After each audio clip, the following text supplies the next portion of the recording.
என்னதான் குழந்தைங்க இனிமையானவங்க, பாசமானவங்கன்னு நீங்க சொல்லிக்கிட்டாலும், அவங்க சில நேரங்கள் அடம் பிடிக்க தொடங்கிட்டாங்க அப்படி சொன்னா, வீட்டையே 2 ஆக்கிடுவாங்கங்க. நம்முடைய மூட் அவுட் ஆக்கிருவாங்க. ஒரு வேலை நடக்காது. அதுவும் சில நேரங்கள்ல ஷாப்பிங் மாலுக்கோ, ஹோட்டலுக்கோ, கோயிலுக்கோ அப்படி சொல்லி வெளிய கூட்டிட்டு போகும்போது, அங்க அடம் பிடிக்க ஆரம்பிச்சுட்டாங்கன்னா, சுத்தி இருக்கிறவங்கள நம்மள அப்படியே பார்ப்பாங்க. நமக்கு அப்படியே அவமானமா இருக்குங்க. ஆனா பெரும்பாலான பெற்றோர் குழந்தைகள் அடம் பிடிக்கும்போது என்ன செய்றாங்க? உடனே கை நீட்டி அடிச்சிடுறாங்க. நீங்க கூட பலரும் கமெண்ட்ல எழுதியிருக்கிறீங்க.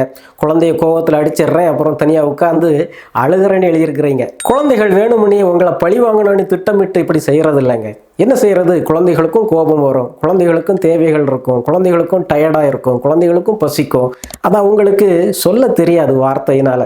அதனால அடம் பிடிக்கிறாங்க. இந்த அடம் பிடிக்கிற குணம் 2 வயசுல உச்சத்துல இருக்காங்க. அதுக்கப்புறம் 3 வயசுல இருந்தே அவங்க ஓரளவு வார்த்தைகளை பயன்படுத்தி உங்கள்கிட்ட கேட்க பழகிடுவாங்க. அதனால 3 வயசுல இருந்து படிப்படியா குறைஞ்சு 5 வயசுக்கு பிறகு கூடுதலும் அந்த அடம் பிடிக்கிறது சுத்தமா இருக்காதுங்க. ஆமாங்க, இது குழந்தைகளுடைய உடல் வளர்ச்சி பருவம், உணர்வு வளர்ச்சி பருவத்தினுடைய ஒரு பகுதிங்க.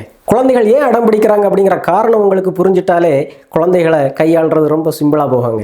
ஒரு கணவர் தனக்கு பசியா இருக்குதுன்னா மனைவி கிட்ட போய் எனக்கு இப்போ பசிக்குது, சாப்பாடு கூட அப்படி சொல்லி கேட்டுறாருங்க. ஒரு மனைவி தனக்கு சோர்வா இருந்ததுன்னா கணவர்கிட்ட எனக்கு இன்னைக்கு உடம்பு முடியலைங்க, நான் இன்னைக்கு உங்களுடைய துணியை துவைக்க முடியாது அப்படி சொல்லி ஒரு அனுமதி கேட்குறாங்க. ஆனா குழந்தைகளுக்கு உங்களை போல வார்த்தைகளை பயன்படுத்தி அதை வெளிப்படுத்த தெரியாதுங்க. அதனாலதான் நீங்க புரிஞ்சுக்குவீங்க அப்படி சொல்லி அவங்க அடத்தை பயன்படுத்துறாங்க. குழந்தை அடம் பிடிக்குதுன்னு சொல்லி குழந்தைய அடிச்சிட்டீங்கன்னு சொன்னா நீங்க அடிச்சது ஒரு புள்ள பூச்சிய, வாயில்லா பூச்சிய. அது அடம் பிடிக்கிறதுக்கு முக்கியமான காரணமே அதுக்கு வாயில ஒழுங்கா வார்த்தைகள் வராதது தாங்க. இதை ஒரு லாங்குவேஜ்னு சொல்லலாம். குழந்தைகள் தங்களது தேவைகளை, ஆசைகளை, தங்களது எதிர்ப்பை வெளிப்படுத்துகிற ஒரு மொழி. சரியா வார்த்தைகளை பயன்படுத்த தெரியாததுனால நடிச்சு காமிக்கிறாங்க, அவ்வளவுதான். குழந்தைகளை நீங்க சரியான வகையில கவனிக்கலன்னா, பாராட்டலனாலும் அடம் பிடிப்பாங்கங்க. அதுலயும் பாருங்க, பிறந்ததுல இருந்து 1.5 வயசு வரைக்கும் குழந்தைய அதிகமா நீங்க கவனிச்சுக்கிட்டே இருப்பீங்க. எப்பவுமே மடியில வச்சுக்குவீங்க. நீங்க குழந்தைகளை தனியா விட்டுக்கிட்டு வேலைக்கோ அல்லது வேற வெளியே போறது இல்லை. எப்பவுமே குழந்தை கூடவே இருக்கிறீங்க.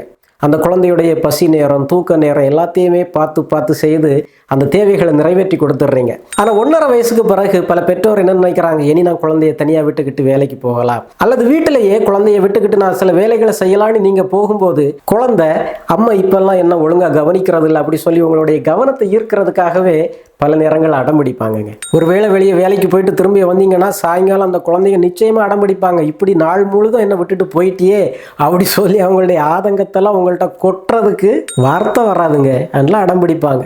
கை குழந்தையா இருக்கும்போது குழந்தைக்கு நிறைய நேரம் கொடுத்தீங்க, பாராட்டினீங்க, முத்தம் கொஞ்சினீங்க. இப்போ குழந்தை 1.5 வயசுக்கு பிறகு ஓடி ஆடுது, தன்னுடைய திறமையை உங்க கண் முன்னால வெளிப்படுத்துது, நடனம் ஆடுது, பாட்டு பாடுது உங்களை கவர்றதுக்காக. ஆனா நீங்க கண்டுக்க மாட்டேங்கிறீங்க. எல்லாத்தையும் போய் தொட்டு பார்க்கணும், உடைச்சு பார்க்கணும், அப்படி ஆய்வு மனப்பான்மை இந்த குழந்தைகளுக்கு அதிகமா இருக்காங்க. அது மட்டும் இல்ல, எல்லாருடைய வீட்டில் உள்ள எல்லாருடைய பார்வையும் என் மேலதான் இருக்கணும் அப்படி சொல்லி எதிர்பார்ப்பாங்க. தன்னை ஒரு கதாநாயகனா, கதாநாயகியா கற்பனை செய்யற ஒரு பருவம் தாங்க இந்த பருவம். அதனால நீங்க குழந்தைய கவனிக்காம டிவி பார்த்துக்கிட்டே உட்கார்ந்துருந்தீங்கன்னா அந்த குழந்தை டிவியை போய் மறைச்சிக்கிட்டு நிற்கும். உங்களுக்கு கோவம் வரும், அந்த குழந்தைய அடிப்பீங்க. அந்த குழந்தை உங்கள்கிட்ட என்ன சொல்ல வருதுன்னா, ஏன் டிவியே பார்த்துக்கிட்டு இருக்கிறேன்னா, எவ்வளவு செயல்கள் செய்கிறேன், எவ்வளவு அழகா ஓடி ஆடுறேன், என்ன பாரு, என்ன கவனி, என்ன பாராட்டு, உனக்கு என்னங்க வேலை அப்படின்னு சொல்லாம சொல்லுதுங்க. ஒரு 2-3 வயசுல குழந்தைகளுக்கு தர்க்க ரீதியான அறிவு வளராதுங்க. இது செய்தா இது நடக்கும் அப்படிங்கிற ஒரு புரிதல் இருக்காது. லாஜிக்கல் பிரெயின் வேலை செய்யாது. அவங்களுக்கு உணர்வு தான் மேலோங்கி இருக்கும். இது வேணும், இது எனக்கு வேண்டாம் அப்படிங்கிற ஒரு உணர்வு தான் மேலோங்கி இருக்கும். ஒருவேளை உங்க குழந்தைய கடற்கரைக்கு கூட்டிட்டு போறீங்க, குழந்தை ஆர்வம் மிகுதியினால அலையை நோக்கி ஓடுது. நீங்க போய் அந்த குழந்தைய பிடிச்சி அடக்கி வைக்கிறீங்க. அந்த குழந்தை திமிரிக்கிட்டு அந்த கடல் அலையை நோக்கி ஓடும். அப்போ நீங்கள் பல அறிவுரைகள் சொன்னாலும் அந்த குழந்தைக்கு புரியாதுங்க. அந்த கடல் ஒன்று இழுத்துட்டு போயிடும், அது ஆபத்தானது அப்படிலாம் சொன்னால் அந்த குழந்தைக்கு புரியவே செய்யாது. அந்த குழந்தை எப்படி புரிஞ்சுக்கும் அப்படி சொன்னால், எவ்வளவு அழகான கடல், அதை என்ன பார்க்க விடாமல் அம்மா தடுக்கிறாங்க அப்படி சொல்லி தான் அந்த குழந்தை புரிஞ்சுக்கும். சமையல் அறையில் காய்கறி வெட்டிக்கிட்டு இருப்பீங்க, குழந்தை உங்கள் கையில் உள்ள கத்தியை கேட்கும், நீங்கள் கொடுக்க மாட்டீங்க. நீங்கள் சொல்லுவீங்க, கத்தி வெட்டிடண்டா கண்ணா, வேண்டாண்டா அப்படி சொல்லுவீங்க. ஆனால் அந்த குழந்தைக்கு கத்தியும் ஒரு பொம்மை தாங்க. அது ஆசைப்படுது, கேட்குது.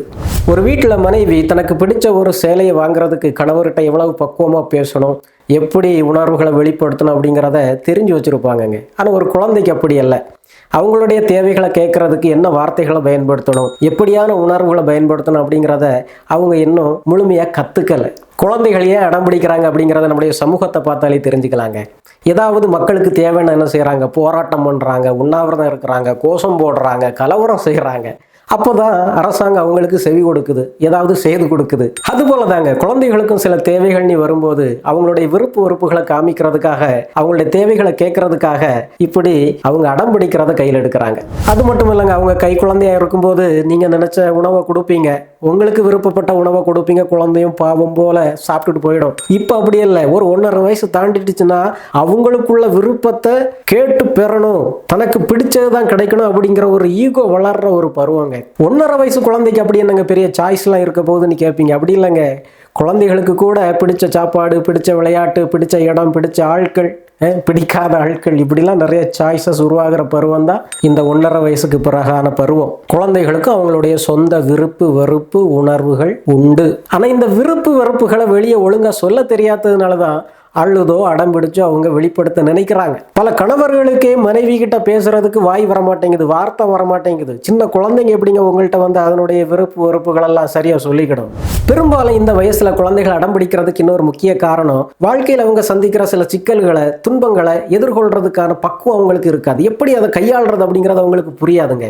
ஒருவேளை குழந்தை கையில் ஒரு பொம்மையாச்சு விளையாடிக்கிட்டு இருக்கும், மூத்த பையன் பிடுங்கிட்டு ஓடிட்டான்னு வைங்க, அந்த குழந்தையால அவரை துரத்தி பிடிக்க முடியாது. அதனால அந்த குழந்தை என்ன செய்யுது, கீழே விழுந்து அழுது புரண்டு ஆர்ப்பாட்டம் பண்ணுதுங்க.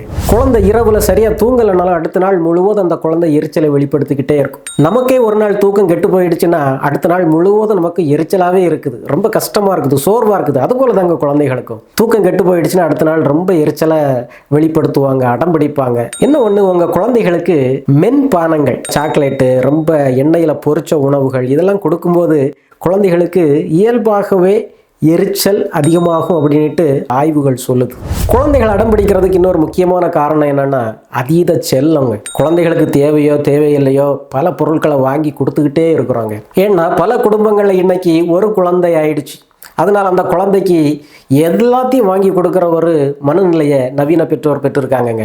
ஒருவேளை குழந்தைகள் கேட்குற ஒரு பொருள் குழந்தைக்கு ஆபத்தானது அல்லது கொடுக்கக்கூடாது, உடல் நலத்துக்கு கேடானது அப்படி சொல்லி நீங்கள் கொடுக்க மறுத்தீங்கன்னு சொன்னால் அப்போ குழந்தைகள் அடம் பிடிப்பாங்க. இது வரைக்கும் எல்லாத்தையும் வாங்கி தந்தாங்க, இது மட்டும் ஏன் தரமாட்டேங்கிறாங்க அப்படி சொல்லிட்டு அடம் பிடிச்சி ஆள ஆரம்பிப்பாங்க. சில வேளைகளில் இந்த அடம் பிடிக்கிற குணத்தை நம்ம குடும்பத்திலிருந்தே கூட அவங்க கற்றுக்குறாங்க. கணவன் மனைவிக்குள்ள அடிக்கடி சண்டை போடுறாங்கன்னா, வாக்குவாதம் பண்ணுறாங்க அப்படி சொன்னால் அதிலிருந்தும் குழந்தைகள் கற்றுக்குறாங்க எப்படி அடம் பிடிக்கணும், சத்தம் போடணும் அப்படிங்கிறத. ஒரு கணவர் தனக்கு ஏதாவது தேவைன்னா அதை பக்குவமாக வார்த்தைகளை பயன்படுத்தி கேட்காம பல நேரங்களில் மனைவி கிட்ட சண்டைக்கு போகிறார். ஒரு மனைவி கணவன்கிட்ட ஏதாவது சாதிக்கணும், கேட்டு பெறணும் அப்படி சொன்னால் அவங்க பக்குவமாக பேசாமல் இருந்து அழுகிறாங்க, ஒப்பாரி வைக்கிறாங்க. அதை பார்த்துக்கிட்டு கணவர் வேற வழி இல்லாமல் சரி சரி செய்து தொலை அல்லது அதை வாங்கி தாரேன் அப்படி சொல்கிறார். இதை அந்த குழந்தைகள் பார்க்குறாங்கங்க. ஓகே, அப்போ நமக்கு தேவையானதை பெறணும்னா இப்படி தான் பெறணும் போல, இப்படி தான் கேட்கணும் போல, நாமளும் இப்படி கத்துனா திட்டுனா அடம் பிடிச்சா நம்ம கேட்கறது கிடைக்கும் போல அப்படி சொல்லி அவங்க புரிஞ்சுக்கிறாங்க.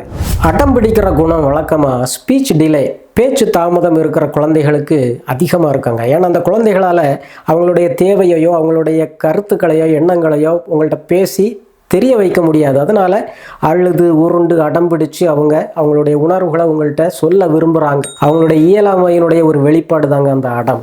ஆட்டிசம் குழந்தைகளுக்கும் இந்த அடம் பிடிக்கிற குணம் அதிகமாக இருக்கும். புலன உறுப்புகளில் குறைபாடு இருந்தாலும் அடம் பிடிக்கிறது அதிகமாக இருக்காங்க. இந்த வயசில் ஒரு குழந்தைக்கு காது சரியாக கேட்கலனாலோ அல்லது கண்ணு சரியாக பார்வை தெரியலனாலோ நிறைய அடம் பிடிப்பாங்கங்க. அது மட்டும் இல்லை, கை கால் வளர்ச்சியும் சரியாக இல்லைன்னு சொன்னால் அந்த குழந்தைகள் அவங்க நினச்சதை செய்ய முடியலை அப்படின்னு சொல்லி ரொம்ப அடம் பிடிச்சி அழ ஆரம்பிப்பாங்கங்க. அதனால சிரமம் பார்க்காம உங்கள் குழந்தைகளுடைய புலன உறுப்புகள், மற்ற உடல் உறுப்புகள்லாம் சிறப்பாக செயல்படுது அப்படிங்கிறதையும் கண்டிப்பாக கவனிக்கணுங்க. நீங்கள் மருத்துவரை அணுகிறது நல்லது. அப்படி ஒரு பிரச்சனையும் இல்லைங்க, ஆனாலும் அடம் பிடிக்கிறான், 5 வயசுக்கு பிறகும் அடம் பிடிக்கிறான், 10 வயசுலேயும் அடம் பிடிக்கிறான் அப்படி சொன்னால் நீங்கள் தான் தெரியாமல் அந்த 1.5 வயசுலேருந்து 5 வயசுக்குள்ள குழந்தை அடம் பிடிக்கிற நேரத்தில் உள்ள புகுந்து ஏதோ செய்து அந்த ப்ரோக்ராமை மாற்றிட்டீங்க, அவனுடைய மனசை குழப்பிட்டீங்கன்னு அர்த்தம். இந்த அடம் பிடிக்கிற குணம் எப்போ நிற்கும்னு சொன்னால் அது உங்கள் கையில் தாங்க இருக்குது. நீங்கள் நடந்துக்கிறத பொறுத்து. நீங்கள் பக்குவமாக நடந்துக்கிட்டீங்கன்னா 5 வயசுக்கு மேலே அடம் பிடிக்கிற குணம் சுத்தமாக இருக்காது. நீங்கள் அடம் பிடிக்கிற குழந்தைகளை கையாளுறதுல சில தவறுகள் செய்துட்டீங்கன்னு சொன்னால் அடம் பிடிக்கிறது தொடரதாங்க செய்யும். நீங்கள் சும்மா இருந்தாலே குழந்தைகள் 5 வயசுக்கு பிறகு அடம் அப்படிங்கிறதே மறந்துடுவாங்க. 5 வயசுக்கு பிறகு அவங்க உங்கள்கிட்ட அழகாக பேசி தேவையானதை பெற்றுக்குவாங்கங்க. அடம் பிடிக்கவே மாட்டாங்க. இது இப்படியே இருந்துருமா, இந்த நோய் இன்னும் பெருசாகுமா என்ன மனசை போட்டு குழப்பவே குழப்பாதுங்க. அதான் சொல்லிட்டேன்ல, 2 வயசு நோய், 2 வயசு 3 வயசு 4 வயசு 5 வயசு அதுக்கு பிறகு காணாமல் போகும். வருத்தமே வேண்டாம். குழந்தைகள் கண்டிப்பாக அடம் பிடிக்க தான் செய்வாங்க. நீங்கள் எவ்வளவு பெரிய ஏஞ்சல் போல இருந்தாலும் உங்கள் குழந்தைகள் உங்கள்கிட்ட அடம் பிடிக்க தான் செய்வாங்க. அதனால உங்களையே நீங்கள் குற்றம் சாட்டிக்காதுங்க. நான் ஒழுங்கா பிள்ளைய வளர்க்கலையா, எனக்கு மட்டும் ஏன் இப்படி ஒரு பிள்ளை வந்து மாட்டி இருக்குது அப்படிலாம் சொல்லி புலம்பாதுங்க. ஒரு 1.5 வயதிலிருந்து 5 வயது வரை அந்த அடம் என்கின்ற குணம் படிப்படியாக வளர்ந்து படிப்படியாக குறைகின்ற ஒரு இயல்பை ஏற்றுக்கொள்ளுங்கள். குழந்தையினுடைய வளர்ச்சி பருவத்தினுடைய ஒரு பாகமாக அதை எடுத்துக்கொள்ளுங்கள். ஒரு விதத்திலும் நீங்கள் குற்ற உணர்ச்சிக்கு உள்ளாக வேண்டாம்.